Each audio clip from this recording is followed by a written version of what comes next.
अस्सलाम वालेकुम, मैं हूँ ड्रामा क्वीन सूफी गाइडेंस चैनल यूट्यूब से।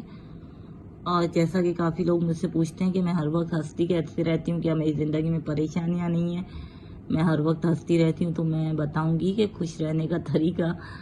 तो बेसिकली अगर सोच पॉजिटिव रखो, इंसान अपनी पॉजिटिव सोच रखे तो उससे ना खुद ब खुद खुशी लाइफ में होती है और इंसान खुश रहना सीख लेता है ना। तो अगर पॉजिटिव सोच रखो अपनी, जैसे कि हम सब लाइफ अलर्टिंग एक्सपीरियंसेस से गुजरते हैं, हर इंसान, मैं कहूँगी मैं नहीं लेकिन हर इंसान तकरीबन किसी लाइफ के फेज में होता है उसका ना, ऐसे हो जाता है कोई कुछ ना कुछ। तो उसको कैसे मतलब उससे कैसे निकला जाए, या अगर उसको सोच में रखोगे हर वक्त आप, तो उसका यही होगा, बार बार उसी चीज़ को याद करते रहोगे और याद करते रहोगे तो सोच में होगी, उससे आप खुद को कभी खुश नहीं रख पाओगे।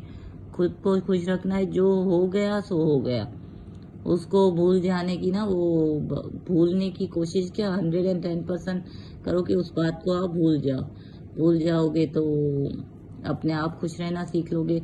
जैसे होता है ना, ज़िंदगी जितनी भी लिखी है उतनी ही होगी, मतलब जितनी ज़िंदगी है उतने दिन तो हम जिएंगे ही जिएंगे जितनी अल्लाह ताला ने लिखी है। तो उससे ये है कि उतनी गुजरनी है। अब ये हम पे डिपेंड करता है कि हम हंसकर गुजारेंगे, रोक कर पीट कर। अगर रो पीट कर गुजारेंगे तो उसका मतलब है हम नाशुक्र, और नाशुक्रापन अल्लाह को नापसंद है, तो मज़ीद फिर हम उसमें आ जाते। तो मतलब अल्लाह के भरोसे खुश होते हैं। हाँ, अल्लाह है, देख रहा है, सब कुछ करेगा, बेहतर हो रहा है, बेहतर से बेहतरीन होगा। तो ये थोड़ा सा ना, थोड़ा अगर लाइफ में पॉजिटिव थिंकिंग रखी जाए तो इंसान में काफ़ी मतलब खुद में भी चेंज आ जाता है और थिंकिंग में आता है, तो फिर वो खुश रहने लगता है।